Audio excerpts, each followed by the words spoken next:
Hello everyone and welcome to defence studies. तो आज एक और इम्पॉर्टेंट टॉपिक आपका रहेगा सीपीएफ पेपर 2 के लिए। आज का टॉपिक है वाटर रिसोर्सेज और ये आपकी थीम 13 है out of 30 most important theme for your CPF paper 2। So let's begin with the water resource. और वाटर रिसोर्स को एक बार देखने से पहले इसको शुरू करने से पहले मैं आपको प्रीवियस ईयर क्वेश्चन के ट्रेंड दिखाना चाहूँगा। बहुत इंपॉर्टेंट है, वाटर रिसोर्स से आपके ढेर सारे क्वेश्चन आए आपके सीएपीएफ में। बहुत इंपॉर्टेंट है आपको ये देखना कौन कौन से क्वेश्चन आए। सो लेट्स सी, ये हमने डिकोड किया है सीएपीएफ के पेपर 2 के सिलेबस को। बहुत इंपॉर्टेंट है डिकोडेड पार्ट इसका। तो डिकोड जब हमने किया 2010 में, हमने देखा आपसे क्वेश्चन पूछा था रिपोर्ट राइटिंग पे, draft report suggesting measures to encourage water harvesting in India. उसके बाद आपसे क्वेश्चन पूछा था inter state water disputes in India, ये एक ऐसे आपसे पूछा गया है, ये भी आपका वाटर रिसोर्स के ऊपर है। उसके बाद आपको एक डायरेक्ट क्वेश्चन मिलता है on cleaning and connecting the rivers in India. ठीक है, cleaning and connecting the rivers in India, ये भी आपका वाटर रिसोर्स का टॉपिक है। उसके बाद आप देखेंगे एक डायरेक्ट रिपोर्ट्स आपसे पूछी है, रिपोर्ट है water scarcity and access to drinking water. Direct report है water scarcity and access to drinking water. आपको इन सभी बेसिक्स जो टॉपिक मैंने दिखाए हैं, 4 से 5 टॉपिक जो दिखाए हैं, इनको आप जो पीडीएफ में अभी डिस्कस करूंगा आपके साथ, जो लेक्चर में आपके साथ डिस्कस करूंगा, जो मैं विजुअल्स दिखाऊंगा, जो डॉक्यूमेंट्री दिखाऊंगा, उनसे आप इन टॉपिक्स को ईजिली अप्रोच कर सकते हो, ईजिली उनको हैंडल कर सकते हो। इतना डेटा है उसमें, सफिशिएंट डेटा है उसमें, एक अप्रोच मैं आपको डिलीवर करूंगा, कोई प्रॉब्लम आपको नहीं आने वाली। So let's begin with the lecture. और लेक्चर को स्टार्ट करने से पहले जैसे मैं हमेशा आपको एक डॉक्यूमेंट्री दिखाता हूँ। डॉक्यूमेंट्री बहुत इंपॉर्टेंट है, आपको विजुअलाइज करना चीज़ें बहुत इंपॉर्टेंट है। लास्ट ईयर भी मैंने आपको बहुत सारी वीडियो पोस्ट की थी वाटर रिसोर्स के ऊपर। अब इस बार आप देखोगे जो टॉपिक है उसकी जो डिटेल है, उसका जो डेटा है वो नीति आयोग का है डायरेक्टली। और नीति आयोग को आपको पता है it's a highest think tank, तो वो जो डेटा देगा वो इंपॉर्टेंट है बहुत। So let's see the video.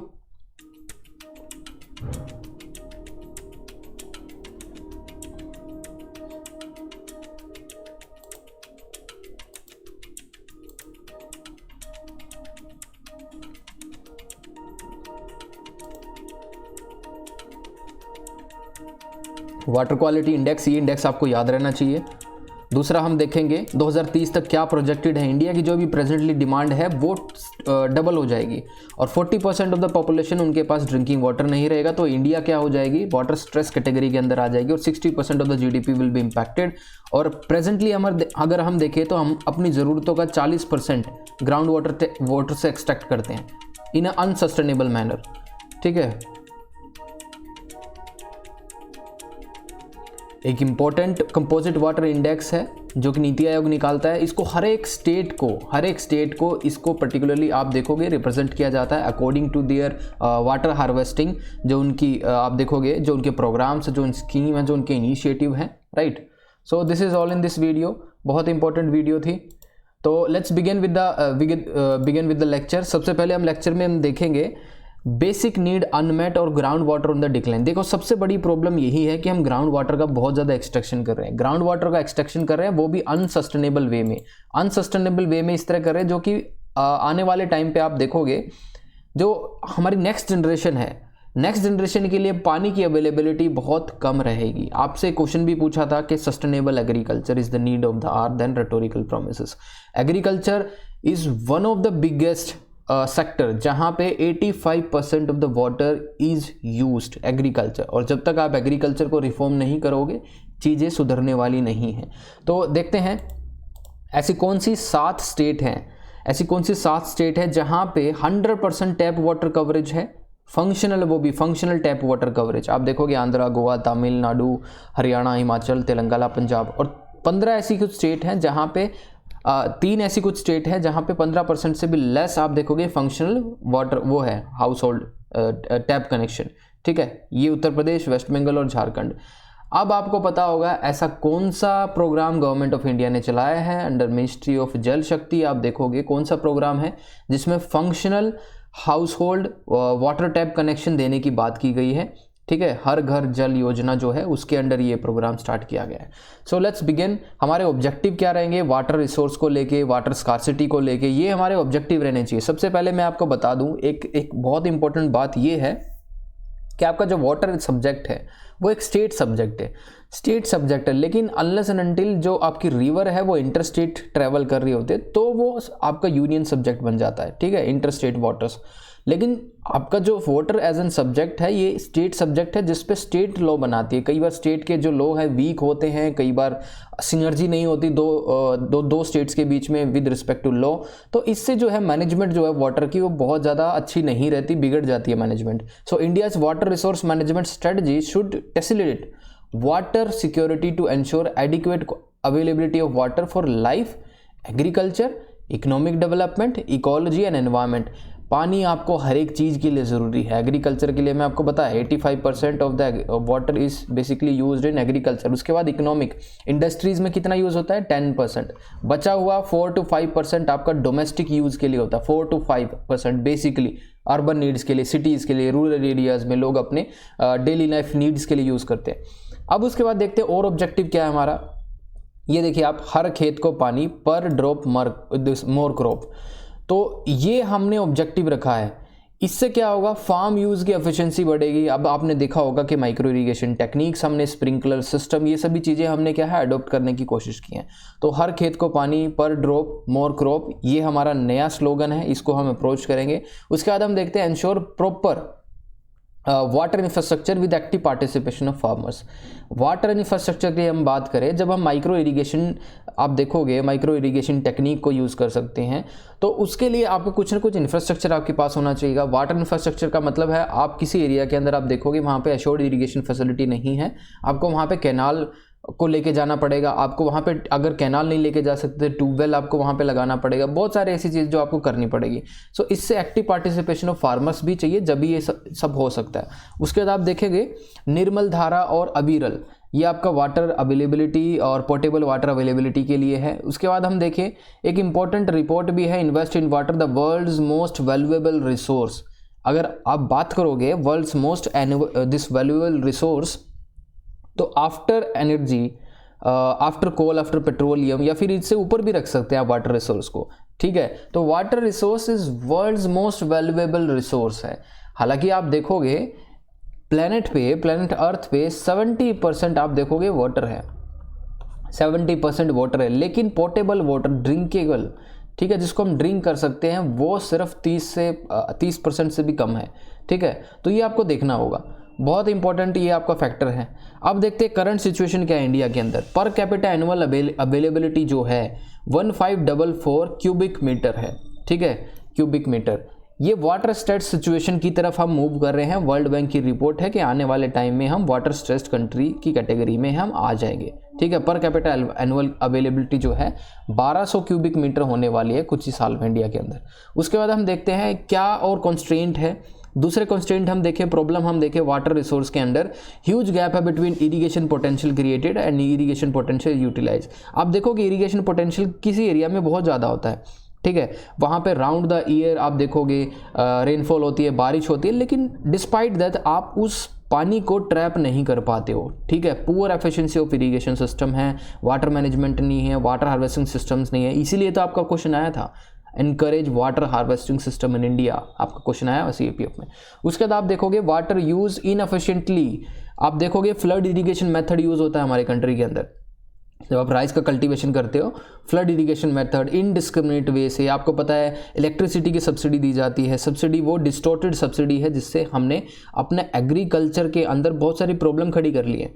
आप देखोगे एग्रो क्लाइमेटिक जोन के हिसाब से क्रॉपिंग नहीं होती, क्रॉपिंग पैटर्न चेंज हो गए हैं, एक्सट्रैक्शन ऑफ वाटर बहुत ज़्यादा हो चुका है, जिससे आप देखोगे सोइल डिग्रेड हो चुकी है, बहुत सारे ऐसे आप देखोगे सिल्टेशन, एल्कलिनिटी, ये सभी प्रॉब्लम आ चुकी है सोइल में।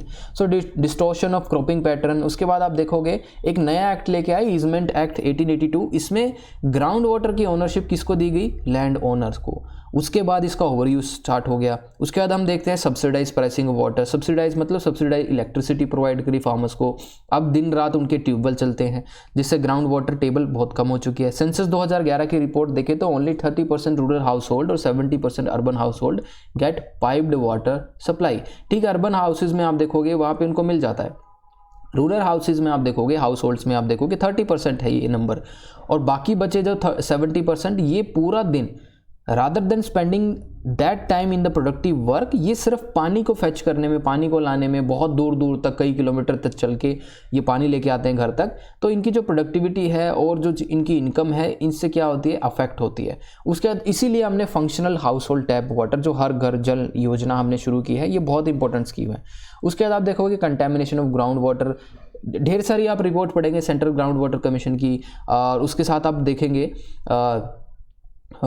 आप देखेंगे नेशनल ग्रीन ट्राइब्यूनल, ये सब बात करते हैं ग्राउंड वाटर कंटेमिनेशन कैसे हो रहा है। जो आपकी इंडस्ट्रीज़ हैं, iron steel industry, leather industries, और आपकी ड्रग्स, जो आपकी फार्मास्यूटिकल इंडस्ट्रीज है, सब ग्राउंड वाटर को कंटेमिनेट कर रही है। ठीक है, बोर करके एफ्लुएंट ट्रीटमेंट प्लांट का यूज़ नहीं करते, बोर करके उसको ग्राउंड वाटर टेबल में ही छोड़ देते हैं, जिससे कंटेमिनेशन हो जाता है वाटर का।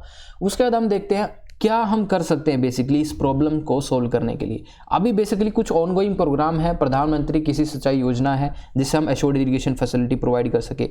दूसरा हम केन बेतवा, मतलब इंटरलिंकिंग ऑफ रिवर, जैसे आपका एक क्वेश्चन आया था cleaning and connecting the rivers in India, इसलिए हम एक इंपॉर्टेंट एग्जांपल इसमें देख सकते हैं, Ken Betwa interlinking project and Polavaram project. आपके लिए क्वेश्चन है केन बेतवा, तो आपको पता है इंटरलिंकिंग प्रोजेक्ट कहाँ पे है, पोलावरन प्रोजेक्ट कहाँ पे है, ये आपके लिए क्वेश्चन है। प्लस केन बेतवा इंटरलिंकिंग प्रोजेक्ट में एक क्वेश्चन आपसे ये है कि कौन सी रिवर में सरप्लस वाटर है, कौन सी में ट्रांसफर किया जाएगा, ये आपके लिए क्वेश्चन है। कौन सी रिवर में सरप्लस है और किस रिवर में डेफिशिएंट है, जिसमें हम ट्रांसफर करेंगे पानी को।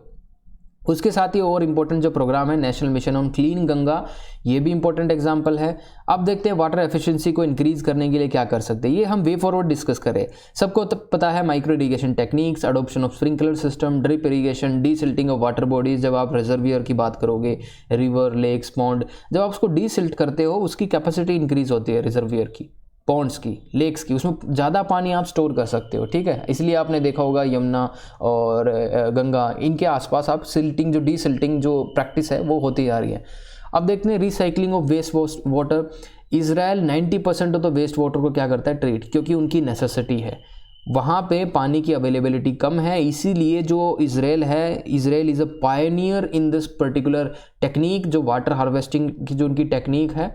और वाटर आप देखोगे जो माइक्रो इरिगेशन टेक्निक के अंदर उनको मास्टरी हासिल है, इसीलिए हम बहुत सारी ऐसी टेक्नोलॉजी, माइक्रो इरिगेशन टेक्नोलॉजी हम इजराइल से लेते हैं। अब इसके बाद देखेंगे रिसाइकलिंग ऑफ वाटर वेस्ट में, वेस्ट वाटर में इंडस्ट्रीज़ को एनकरेज करना चाहिए। इंडस्ट्रीज़ को ऐसा कुछ एफिशिएंट सिस्टम लगाने चाहिए, या फिर उसको एफिशिएंटली पानी को यूज़ करना पड़ेगा। ग्राउंड वाटर मैनेजमेंट की अगर हम बात करें, need to develop recharging zone. Delhi के अंदर काफ़ी स्कूल्स के अंदर रिचार्जिंग जोन शुरू किया गया, एक्वीफायर रिचार्जिंग जोन्स। ठीक है, रिचार्जिंग जोन आप देखना कैसे एक्वीफायर रिचार्ज होता है। आप उसको थोड़ा बोरवेल करते हो, उसमें पत्थर डालते हो, फिर उसमें आप दूसरी तरह की एक सैंड डालते हो, जिसमें पानी आता है। जब बारिश होती है तो पूरा पानी वो एरिया रिचार्ज हो जाता है। ठीक है, ग्राउंड वाटर। तो फार्म पॉन्ड्स, इंजेक्शन वेल्स बहुत इंपॉर्टेंट है। पार्टिसिपेटरी एक्वीफायर मैनेजमेंट इनिशिएटिव हो सकता है। अटल भूजल योजना जो कि 7 स्टेट्स के अंदर शुरू हुआ है, 7 स्टेट्स में भी आप देखोगे कुछ एक डिस्ट्रिक्ट को टारगेट किया गया है, तो इट्स टारगेटेड प्रोग्राम। भूजल योजना मतलब ग्राउंड वाटर को रिवाइव करने की इसमें क्या है, हमारी पूरी कोशिश है। उसके बाद हम देखेंगे use of solar pumps. Solar pumps को लेके कौन सी ऐसी स्कीम है, पीएम कुसुम मैं आपको बता देता हूं। पीएम कुसुम ऐसी स्कीम है जिसमें हम सोलर पंप्स को क्या कर रहे हैं, बेसिकली प्रमोट कर रहे हैं। In eastern India where electricity supply is less, जहाँ पे इलेक्ट्रिसिटी सप्लाई नहीं है, एश्योर्ड इरिगेशन फैसिलिटी नहीं है, कैनाल नहीं है, आप देखोगे तो वहाँ पे हम क्या कर सकते हैं, वहाँ पे हम सोलर पंप लगा सकते हैं। क्योंकि अल्टीमेटली एग्रीकल्चर में कितने लोग एंगेज्ड हैं, basically 60% of the workforce. 60% of the workforce, अगर एग्रीकल्चर में डिस्ट्रेस आता है तो पूरी इकोनॉमी में डिस्ट्रेस आ सकता है। इसलिए आप देखोगे फार्मर सुसाइड और ये सभी प्रॉब्लम होती हैं। तो सोलर पंप वहाँ पे लगाना इंपॉर्टेंट है, ताकि क्रॉप फेलियर ना हो सके अगर टाइमली मॉनसून नहीं आता है तो। अब देखते हैं वाटर हार्वेस्टिंग के अंदर रेन वाटर हार्वेस्टिंग को इंश्योर कर सकते हैं, इंटीग्रेटेड वाटर मैनेजमेंट सिस्टम। और सजेस्टेड रिफॉर्म्स क्या हैं, integrated river basin management approach, ये हो सकता है। नीति आयोग की एक रिपोर्ट है, revitalization of rivers may be implemented on pilot basis to ensure. ठीक है, अविरल एंड निर्मल धारा, ये भी हम कर सकते हैं। कंपोजिट वाटर मैनेजमेंट इंडेक्स जो नीति आयोग निकालती है, बहुत इंपॉर्टेंट है।